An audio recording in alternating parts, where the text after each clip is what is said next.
Bonjour à tous, dans cette vidéo, ce tirage autour de l'énergie du chariot, cette énergie de l'arcane majeur du tarot de Marseille 7, qui donc nous en renvoie la vibration au niveau énergétique de l'année, au niveau numérologique notamment, de l'année 2023.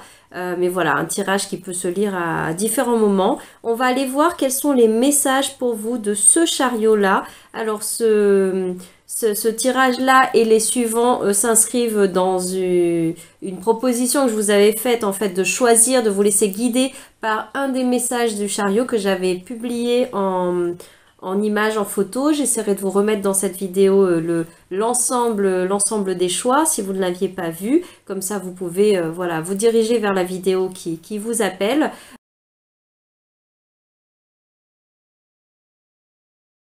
Poser l'intention d'y avoir des messages collectifs pour tout le monde. Donc on peut voir selon le timing, et voir à différents moments ce que ce chariot-là aujourd'hui a à nous dire. On va aller regarder donc avec le chariot du tarot de Marseille, de l'ancien tarot de Marseille aux éditions Grimaud. Voilà, on va aller voir ce que ce chariot a à nous dire. Donc, on avait déjà vu dans de très courtes vidéos, vous les découvrirez peut-être par la suite, un premier message, puisque le chariot comporte en lui l'énergie du messager. Il se déplace, il va de ville en ville pour délivrer des messages. On peut le rattacher notamment, du coup, d'une certaine façon, à Hermès, ce dieu messager qui est au niveau, donc dans le panthéon grec, Hermès, et dans le panthéon romain, il est question de Mercure, Mercure également la planète Mercure, le messager, le mental également. Mais bien sûr, le chariot ne nous parle pas que de ça, ça va plus loin. Mais là, deux premières cartes avec les oracles qui nous parlent d'un premier message. Donc alors, quel était ce premier message du chariot, voilà, de ce chariot avec l'oracle poésie et l'oracle des sources? On nous parlait d'abondance et de sagesse, sagesse au pluriel, de ces transmissions-là qui peut-être sont des choses qui vont venir vers vous, qui vont se présenter sur votre chemin qui est en train de se faire en ce moment. Ou peut-être ce que je disais également dans la courte vidéo que j'avais fait à ce sujet-là, qui est également un rappel pour ce chariot que vous êtes dans votre cheminement, qu'il peut être bon parfois du coup il est nécessaire de faire une pause pour cela, de faire le point sur ce qui est déjà en abondance dans votre vie, notamment les sagesses, les acquis, les connaissances. Et quand je dis connaissance, ce n'est pas qu'une connaissance intellectuelle, il est question des expériences en fait glanées qui ont apporté leurs fruits de sagesse. Et voilà, toute cette abondance-là, toute cette richesse, ce foisonnement qui est déjà peut-être tout ce qui est déjà contenu à l'intérieur de votre propre vécu. Voilà ce qui était dit dans ces cartes-là. Et on verra plus loin dans l'ensemble du tirage comment elles interagissent éventuellement, les rappels, les clins d'œil de ces cartes-là avec le reste du tirage, l'intégralité. On va regarder maintenant, donc, alors une première carte avec l'oracle du chaman. Non, le rêve du chaman, pardon. Voilà, le rêve du chaman, ce qu'il a à nous dire. Le rêve du chaman va nous parler de l'énergie principale, de l'énergie, de la vibration que transmet ce chariot. En tout cas, dans ce tirage, l'énergie principale qui peut-être est présente et vivante pour vous, ou sur laquelle on attire votre attention. Et là, on nous parle de l'esprit du fleuve. Mouvement vers l'aventure, et ben c'est complètement cohérent avec un esprit chariot, hein, ce mouvement vers l'aventure. Mais là, on nous parle de l'esprit du fleuve. Avec le fleuve, on est dans l'univers de l'eau. Donc, on plonge dans les émotions également. Et on plonge peut-être... Là, il y a une partie qui est éclairée, qui est plus lumineuse, entre guillemets, où on sent que c'est plus à la surface. Donc, on capte encore les rayons du soleil, de la lumière du jour. Mais en dessous, eh bien, on est dans plus de profondeur. Et donc, qui dit plus de profondeur induit moins de lumière, plus de distanciation avec cette lumière, ce qui permet d'aller dans des zones où on ne se base plus uniquement sur notre vue, sur ce que l'on voit, sur notre mental, ce que l'on pense savoir, parce qu'on se raccroche beaucoup, mine de rien, à notre vue par rapport on a l'impression des fois de ne plus rien savoir lorsqu'on se trouve dans le noir. Or, cette sagesse, cette connaissance, si elle est intégrée, elle est à l'intérieur. Donc, elle n'est pas dépendante du support visuel sur quoi ça peut s'inscrire. C'est le visuel, c'est le mental qui a besoin de voir pour vérifier, pour s'assurer que c'est vrai et qui peut penser ou nous laisser penser que lorsqu'on ne voit pas, ça n'existe pas. Et donc, lorsqu'on ne voit pas, on ne sait pas. Et là, notamment, voilà, pour faire ce lien avec cette abondance de sagesse dans le mouvement de descente dans les profondeurs, elle est toujours présente. Mais c'est qu'on ne la voit pas forcément. C'est pour ça qu'il peut être bon de s'arrêter pour les remémorer, et puis en sentir toute la puissance et les sentir plus vivantes, plus vivaces à l'intérieur de soi, au niveau notamment émotionnel, vibratoire, pour vous sentir plus confiant dans cette base qui est la vôtre, dans ces acquis-là. Donc si c'est pour ce qui est déjà acquis, ou alors d'oser avoir le courage du chariot, de plonger, de faire ce chemin d'exploration là. Ça peut être un chemin intérieur, un chemin à l'intérieur de soi pour découvrir, pour aller peut-être rencontrer des émotions qui n'ont pas encore été ou pas complètement, juste à peine aperçues du coin de l'œil à la surface, on va dire, qui est déjà une chose, hein, c'est le mouvement de le détecter, de commencer à le voir, et je pense que ça ne peut pas, le processus ne peut pas se faire s'il n'y a pas ce première étape de voir, de le percevoir, mais ensuite il y a aller le rencontrer en profondeur et d'aller le voir justement comme avec cet œil fermer, cet œil de l'intuition, ce troisième œil si on veut dire, mais voilà, avec ce regard du dedans, ce regard du cœur, ce regard silencieux aussi, hein, silencieux dans le sens de un regard sans mental. C'est pas un regard qui analyse, qui décrypte et qui est en train de parler et de faire du bruit sur l'observation. C'est une observation silencieuse, contemplative peut-être même, voilà, qui permet de laisser être. Si c'est une émotion, laisser être cette émotion, la laisser se déposer, la laisser raconter son histoire, et ensuite la laisser, lorsque quelque chose a été dit, souvent ça peut suffire à la guérison, donc ça peut suffire à laisser remonter et se dissoudre ou se dissiper dans l'océan, peu importe l'image. Voilà, des fois le mouvement peut suffire, ou alors après il y aura un autre travail à faire, mais une des premières étapes, après avoir vu bien sûr, et c'est d'écouter, d'accueillir sans mouvement, sans action. Et c'est une exploration pour autant, c'est une action, c'est un mouvement, c'est un chemin qui peut se faire et qui demande un certain courage, parce que c'est le courage d'aller plonger dans le noir. C'est le courage d'aller regarder là où on ne regarde pas d'habitude. Cette forme de courage aussi de mettre en suspens pendant un temps une certaine activité extérieure, ou au minimum, si le mouvement extérieur de la vie quotidienne continue à suivre son cours, si on peut avoir un ralentissement, c'est bien. Si ça n'est pas le cas, le mouvement est possible aussi, parce que c'est un ralentissement du mental aussi dont on parle. On peut très bien continuer nos tâches quotidiennes, faire ce qu'il y a à faire, dans le faire. Ça n'empêche pas d'optimiser les moments et les espaces même dans le faire, où on laisse plus de la place, plus d'espace pour l'émotion notamment, et pour le sans pensée, sans mental, moins de mental. Et de là découlera plus de sagesse justement, parce que ça sera ça sera du vécu, voilà, ça sera du ressenti surtout, ça sera vécu avec les sens, là, je trouve avec cette invitation-là, qui nous parle donc de l'esprit du fleuve. Alors bien sûr, l'élément eau peut beaucoup vous parler, peut vous accompagner déjà dans le rappel aussi, hein. On l'a deux fois, hein, puisqu'avec l'abondance, on voit cette fontaine, cette source jaillissante. On a le bleu également, donc bon, bien sûr, l'expression, le chakra de la gorge, également le bleu, et là le bleu indigo peut renvoyer à la vision, hein, au troisième œil, mais ça peut être aussi beaucoup par rapport à l'eau. C'est tout bête, hein, mais vous le savez certainement déjà, mais l'importance de l'eau, l'importance de boire, l'importance que ça a pour au niveau de notre au-delà de la santé, mais si ça inclut ça, en fait, ça va avec la santé physique, bien sûr.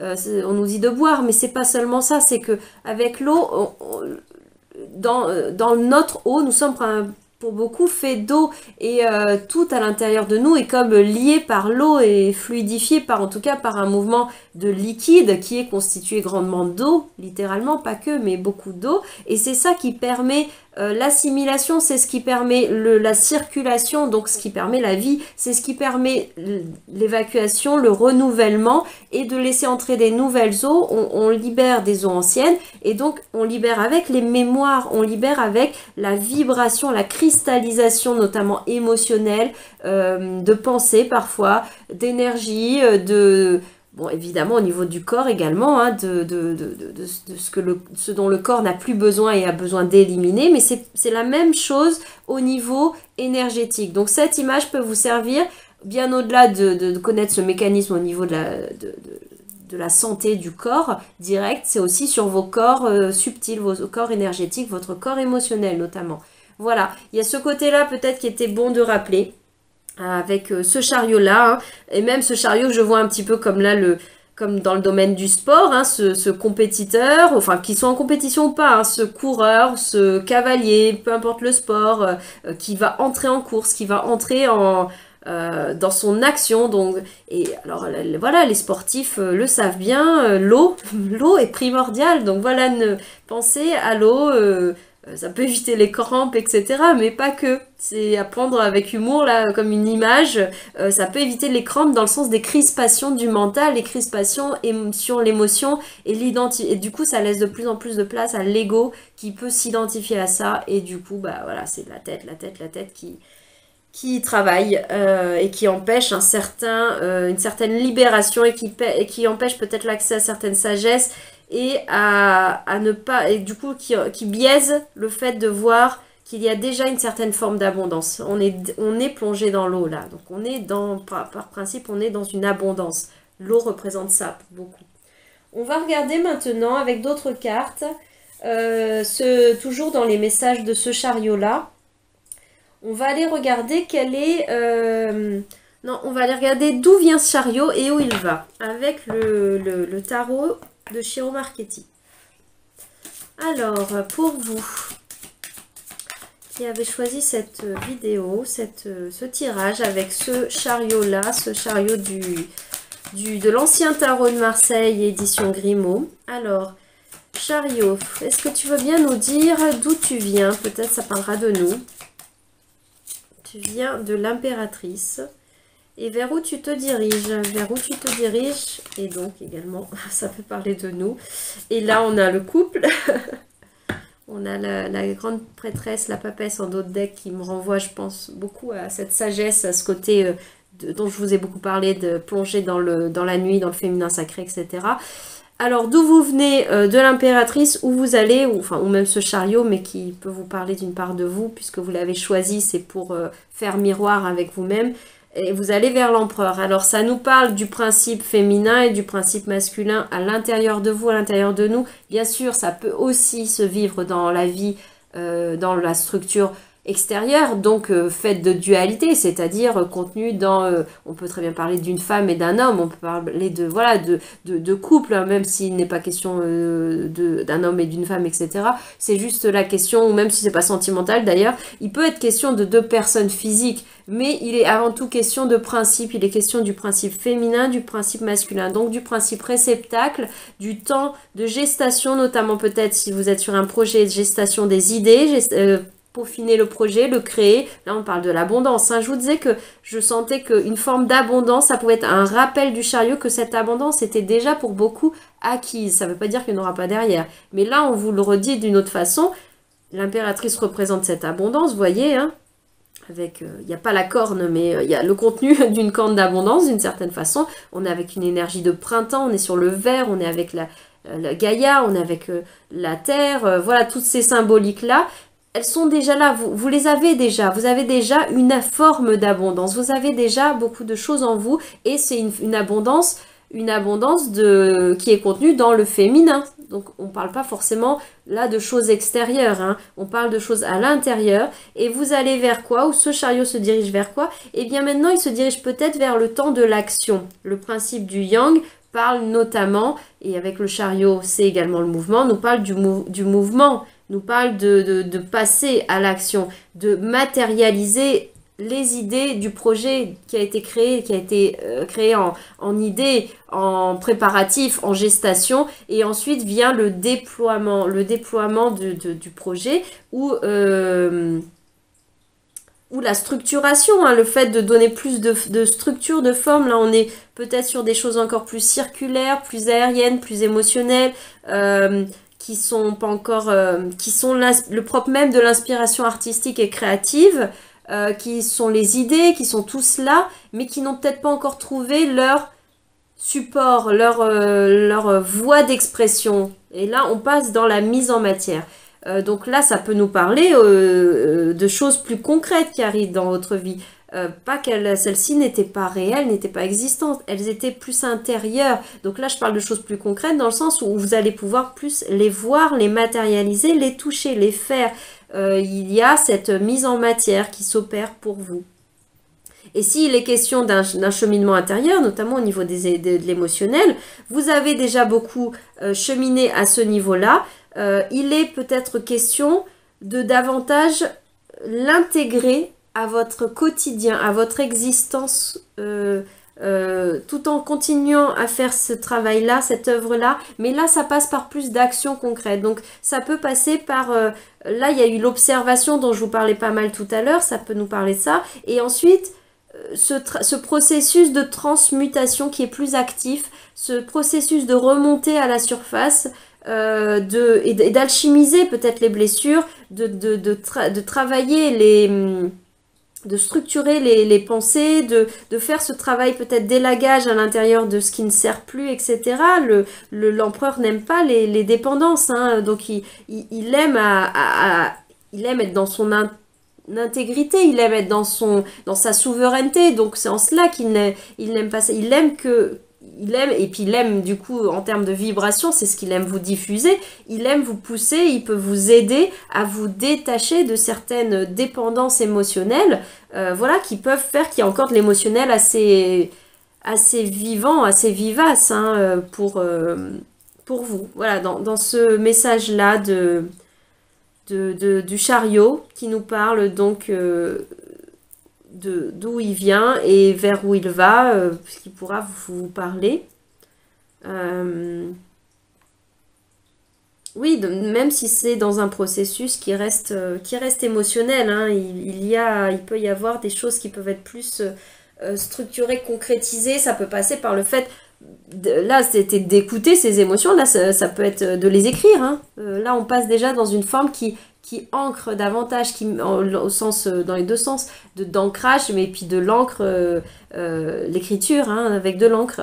Mais bon, ou d'autres formes, hein, c'est de plus passer à l'action. Ça peut être passer à l'action, même d'aller chercher un accompagnement, hein, sur un processus de guérison, un processus de libération émotionnelle, d'aller voir un thérapeute, de les consulter, hein, tout simplement, hein, si ça peut aider, ou ça peut être si c'est pas un travail de guérison émotionnelle, mais plutôt de contacter le subtil, ses sagesses et transmissions. Il peut être le temps, là ça a été beaucoup d'intégrer d'informations, de recevoir beaucoup de sagesse, cette abondance de sagesse que vous avez laissé venir à vous, comme intégrer, les assimiler, et ensuite là peut-être qu'il est question de façon peut-être plus autonome chez vous, de vous à vous, dans des livres. Là peut-être que ça peut être une invitation à passer plus à l'étape suivante, dans le sens qui n'est pas mieux ou moins bien, mais qui est la continuité, de passer peut-être à aller le pratiquer. Si vous avez intégré certains enseignements, peut-être que ces enseignements peuvent s'appliquer, certainement.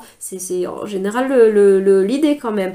Et là, ça peut passer par s'inscrire à des formations, pas forcément de se former, hein, peut-être vous êtes beaucoup auto-formé. Quand je dis formation, c'est juste de passer dans des temps de pratique, donc ça peut passer par des stages, ça peut passer par des cercles de pratique, ça peut passer par proposer à selon l'enseignement, la sagesse ou la pratique, même peut-être énergétique, spirituelle, thérapeutique, enfin peu importe, ou même au niveau des oracles, des cartes, etc. C'est de plus pratiquer, passer dans le faire, structurer les choses, c'est-à-dire, voilà, proposer de faire des tirages à des amis peut-être, ça peut être de structurer comment vous allez, si vous avez envie de plus le pratiquer, bah de réfléchir à structurer vos tirages, des choses comme ça. Là, j'ai pris un exemple assez précis pour parler de cet univers-là, mais ça peut être transposé à votre domaine qui sera privé, qui sera individuel, propre à chacun. On est sur un tirage collectif. Donc forcément, je ne vais pas pouvoir décrire précisément la situation d'une personne. Pour ça, il faut affiner les énergies sur un tirage individuel. Mais bon, je pense que je vous apprends rien du tout à ce niveau-là. Voilà, je vais m'arrêter là en tout cas pour ces cartes-là. On va regarder les cartes qui nous restent. Ces cartes-là vont nous parler, alors là on va nous parler de la zone de flou. Que vous pointe le chariot. Parce qu'avec le chariot, on nous parle de nos élans contradictoires à l'intérieur de nous, de nos divergences, de nos dilemmes intérieurs, même si on est quand même en mouvement. Hein. On n'est plus sur une énergie de l'amoureux, qui était la vibration de l'année précédente, 2022, où c'était les tiraillements intérieurs, mais qui ne se vivaient pas dans les actes, qui restaient encore très très très internes, encore plus, on va dire, moins mature. Avec le chariot, il y a un courage qui a été trouvé, il y a des décisions qui ont été prises, des décisions de direction, et là, il y a un mouvement qui est enclenché. Il y a plus de... on se dirige vers plus de faire, plus d'action. Hein. Voilà, on retrouve aussi cette idée plus, entre guillemets, passive, d'intégrer, de réfléchir, de tout ça. Et là, une dimension plus active. Mais il n'empêche que l'empereur a constamment des décisions à prendre. C'est pour ça qu'on retrouve cette notion de choix, de dilemme, mais qui est autre. L'empereur, il a des décisions à acter. Il doit décider et ensuite ça prend sa forme. Je veux dire, il ordonne, voilà, il ordonne. Là, voilà, je vous parlais donc de ces dilemmes-là. Cet empereur-là, il a aussi ce principe de dualité. Il tient deux principes dans sa main, deux sceptres, hein, avec deux couleurs différentes, peu importe ce que ça représente en fait. Mais il a des directions à agencer, à ordonner, et qui implique également d'autres personnes. Mais bon, même juste par rapport à vous, il y a ces mouvements de, bon, bah maintenant que le choix de la grande direction a été fait, que l'essence a été trouvée, que les grandes idées sont là, quelle idée je place avant l'autre, quelle forme je prends pour donner corps à cet élan créatif que j'ai eu, enfin qui est toujours présent, mais qui a été vivant, qui a impulsé les choses, et maintenant la forme que je lui donne.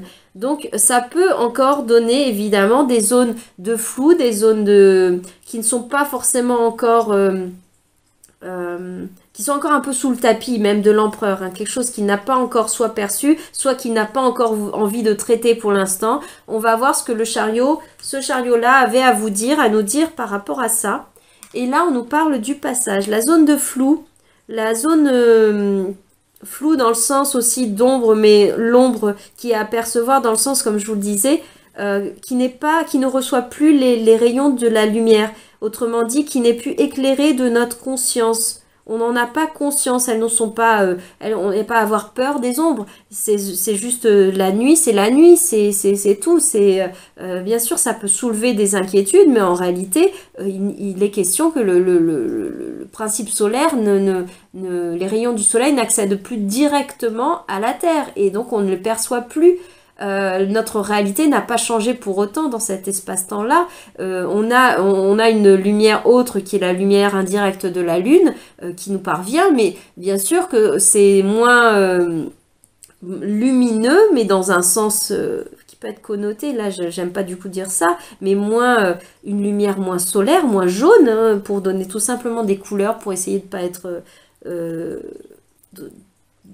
connoter, enfin je sais pas, de mettre de la valeur sur les choses, mais avec la lune, c'est quelque chose de plus pâle, de plus doux aussi, hein, qui nous éblouit moins, qui nous peut-être d'une certaine façon nous agresse moins, de mettre le plein phare sur quelque chose. On y va plus en douceur, c'est pour ça que cette lumière est plus douce aussi. Donc quand je vous parlais de l'ombre, c'est tout simplement ce qui n'a pas encore été mis en lumière, ce qui n'a pas encore été atteint par les lumières la lumière du jour. Donc, le jour, le soleil représente le principe de conscience, ce qui n'est pas encore remonté à la conscience. Peut-être parce que c'était pas le timing, peut-être parce que vous regardiez pas dans cette direction-là. Les choses sont bien faites, hein. On vit les choses à l'instant où c'est juste et bon pour nous, on est en capacité, on a le courage, notamment le courage chariot, de l'accueillir. Donc voilà, pas d'auto-flagellation là-dessus. Donc alors, ce qui nous est pointé là dans ce tirage par rapport à l'ombre que nous montre l'ombre ou la zone de flou, en tout cas, la zone pas claire du chariot, ce qu'il ne voulait peut-être pas voir, c'est la notion de passage qui ressort. Le passage, alors peut-être ce que vous ne voulez pas voir, et c'est drôle, ça rejoint quand même ce que je disais initialement sur cette abondance. C'est comme ce que je disais, vous ne vouliez pas voir que, s'arrêter pour voir qu'il y a déjà une grande intégration, il y a déjà une grande présence d'abondance, il y a déjà beaucoup d'intégration de sagesse. Et c'est cela, le passage qui en zone d'ombre, c'est que vous n'avez pas encore intégré que vous avez déjà beaucoup transité. C'est comme si vous aviez déjà fait un passage. Vous êtes déjà passé à une étape suivante de votre vie. Il y a déjà des choses qui sont, c'est constamment vrai, on va dire, des choses sont tout le temps derrière nous. Mais même dans l'intégration, vous avez déjà marché ce passage. Vous êtes, pour certains, vous êtes déjà dans le passage. Pour d'autres, ça sera plutôt que vous ne voulez pas voir qu'il est temps de passer dans le passage. Il est temps de passer à autre chose, de tourner des pages peut-être. Voilà, ça parlera à différents niveaux selon les personnes, mais sentez quelle a été l'approche qui vous a parlé le plus. Mais voilà, et puis on retrouve l'idée de la lanterne, de mettre en lumière certaines sagesses peut-être, la lanterne de l'ermite, hein, c'est pour ça que je pense à cette sagesse-là. Vous ne vous voyez peut-être pas à l'image de ce que vous êtes, notamment dans le chemin de conscience, le chemin de sagesse ou la progression tout simplement, hein. Le chariot ne se rend pas compte du chemin qui a déjà été parcouru. Il a le focus sur le chemin qu'il reste à parcourir selon son objectif à lui. En tout cas, ce qu'il croit être son objectif, peu importe, même sa destination.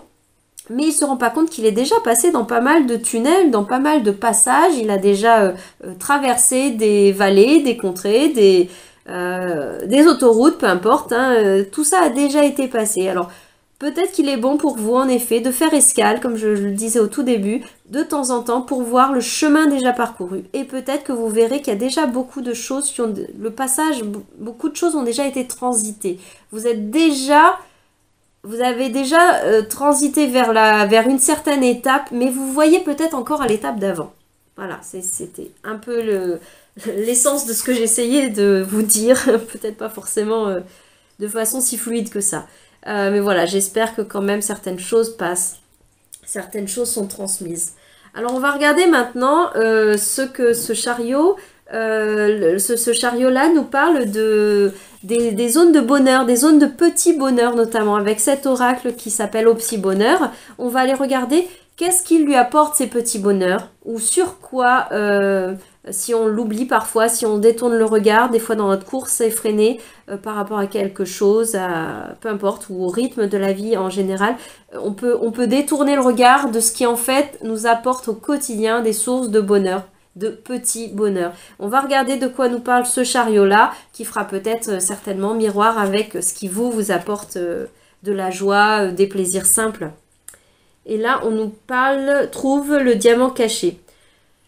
Trouver le diamant caché, j'ai envie de dire, c'est loin d'être un petit bonheur. Hein. C'est quand même une grande quête, mais ça peut être très simple. Hein. C'est d'aller voir en effet la beauté, et je retrouve l'énergie de Vénus, là, du féminin. Aller voir le beauté, la contemplation aussi des émotions, d'aller voir la beauté qui se cache dans tout. Dans la moindre chose, dans la moindre action, dans la parole ordinaire, dans le repas partagé, ou même dans le repas partagé avec soi-même, je sais pas, dans le fait qu'il y a un chat à côté de vous qui ronronne, ou même s'il ronronne pas, tout, et même dans les moments avec un peu plus d'aspérité, d'aller voir le joyau qu'il y a dans cette même situation. C'est sortir de la dualité qui nous fait voir les choses blanc ou noir, et notamment aussi de la lourdeur émotionnelle et donc du mental qui fixe le regard parfois sur ce qui est dense, sur ce qui est dur. Donc on voit la situation, comme on dit, le verre à moitié vide, mais n'oublions pas qu'il y a aussi la réalité, c'est que le verre, il est à moitié plein aussi. En fait, il est peut-être même pas si vide que ça. Il est peut-être beaucoup plus plein qu'on ne le croit, que le mental veut bien continuer à le voir, parce que l'émotionnel, c'est pas pour blâmer le mental. Le mental est un outil fabuleux, un outil indispensable à notre structuration, mais c'est un outil. C'est nous qui pilotons l'ensemble de nos outils. Le mental n'en est qu'un parmi d'autres. À nous de le replacer à cette juste position-là et de l'utiliser. C'est sa fonction, c'est un outil, de l'utiliser pour notre bien-être, dans notre évolution. Lorsqu'on a besoin de penser, de structurer, de donner de la structure avec l'empereur, on a besoin de cet apport mental. Par contre, on n'a pas forcément besoin qu'ils viennent nous auto-saboter, qu'ils nous disent, nous faire voir le verre à moitié vide, ou nous faire penser, suranalyser, lorsque il n'est pas nécessaire de faire appel à l'outil d'analyse du mental pour structurer quoi que ce soit dans l'instant présent. Et ça, vous savez le faire, vous savez voir le côté positif, vous savez, vous êtes optimiste hein, certainement, mais parfois peut-être vous oubliez cette tendance que vous avez ou peut-être cet outil que vous avez développé, c'était peut-être pas inné, mais cette sagesse que vous avez intégrée d'aller voir le diamant caché derrière à la base, le diamant avant qu'on le travaille, ce minéral, il n'est pas ce qu'on a l'habitude de voir, il n'est pas transparent, brillant, lumineux, magnifique et avec la valeur qu'il peut avoir. Il est enfoui dans un bloc de pierre qui peut paraître ordinaire, brut, sommaire, voire pas belle. Voilà. Désolée, je ne peux pas trouver de plus joli mot. Mais vous savez voir l'essence dans la situation, peut-être même dans le beau dans un moment peut-être un peu plus sombre, un moment plus de ténèbres, lorsque la situation n'est pas, dans les faits, n'est pas fluide, magnifique, et ben vous arrivez à voir, mettre votre lanterne de conscience à vous sur ce qui fonctionne, sur ce qui va, ce qui apporte de la joie. Et ça, bah voilà, je pense que vous l'avez déjà, et là ce tirage ce chariot peut venir comme vous déposez une lettre en vous disant rappelle-toi ça, de trouver le diamant caché. Rappelle-toi que ça te nourrit, ça te fait de la joie de voir la beauté. Alors ça peut être dans les petits détails. Et bien sûr, ça peut être, n'oublie pas que ça fait partie de toi, ce côté passeur, sagesse, trouver le diamant caché, les profondeurs là de l'esprit du fleuve. C'est qu'aussi tu y trouves ton épanouissement dans la profondeur, c'est pas une quête de l'occulte pour l'occulte, du noir pour le noir, ou de plonger dans les profondeurs de les méandres de notre psyché et de suranalyser, faire de l'analyse freudienne, etc. Pour s'auto-flageller, par complaisance de rester dans du sombre, dans du lourd, dans du dense. Non, c'est que ça fait partie de toi, cette quête, ce chemin vers toi, cette quête de sagesse certainement, pour aller trouver tes propres joyaux intérieurs et peut-être même d'aller révéler chez les autres leurs joyaux, ce qui brille à l'intérieur d'eux, même si c'est très terni par l'enveloppe extérieure, par la vie, par les émotions, par plein de choses, les conditionnements. Tu peux être pour toi-même avant tout et ensuite peut-être pour d'autres personnes ce passeur, ce guide, cette personne qui permet d'aller voir d'une rive à l'autre, qui permet de transiter entre le verre à moitié vide et le verre à moitié plein, entre le pessimisme et l'optimisme. Voilà ce que ce chariot-là, ce chariot-là avait à nous montrer comme zone de flou, zone d'ombre si on peut dire, et zone lumineuse à l'intérieur de vous-même. Voilà, comme principe. Et on va terminer avec une carte conseil et message avec les portes de l'intuition. Voilà, pour conclure sur votre tirage, on a donc la notion de volonté qui est vraiment très en lien avec le chariot. Hein. Ce chariot est un mouvement d'action qui va de l'avant, volontaire. Alors peut-être en excès, un travail sur l'ego, parce qu'on peut avoir cette espèce de mouvement un peu guerrière qui du coup laisse pas sa part à l'émotionnel et à la douceur de ce qui est vraiment son cap, son objectif, enfin douceur ou pas douceur, mais à la réalité de sa quête, de son diamant en fait. Est-ce qu'il court après des joyaux qui ne sont pas les siens, dans le sens des objectifs illusoires, des valeurs qui ont été plus dictées par autrui que par lui-même, ou par des parts de lui-même, mais laquelle, etc. La construction de l'éducation, les attentes sociétales, les avis des uns, les avis des autres, ou les jugements des uns des autres qui nous amènent à aller plus dans une voie et qui nous freinent à aller sur une voie qui pourtant nous appelle et serait la nôtre.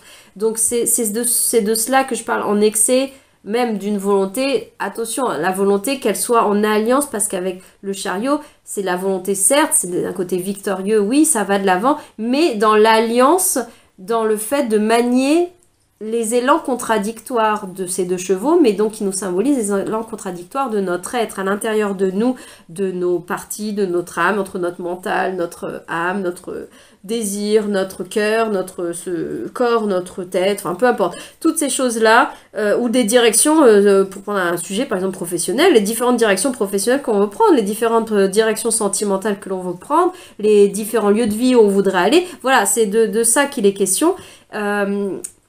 Donc là, la carte, le dernier message nous remet le focus sur ce côté de volonté, de ce mouvement, de se lever, de se redresser et d'aller de l'avant, d'enclencher un mouvement vers demain, un mouvement vers de la mise en matière notamment, en suivant peut-être le côté de votre sagesse, hein, ce qui brille en vous, ce qui vous allume, voilà.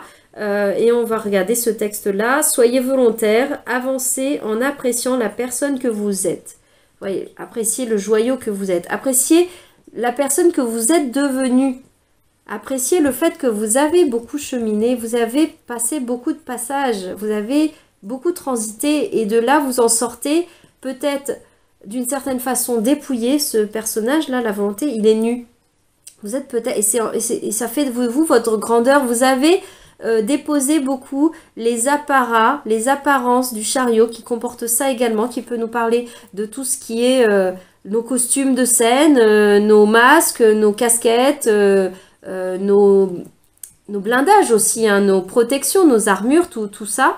Ça a été déposé dans ce passage. Et l'être, il est à nu, il est neuf, mais il est neuf, enfin il est lui-même, mais il est dans son entièreté, dénué de ses apparats, donc du coup il est dans une forme de vulnérabilité, mais du coup qui est sa force puisque c'est son authenticité.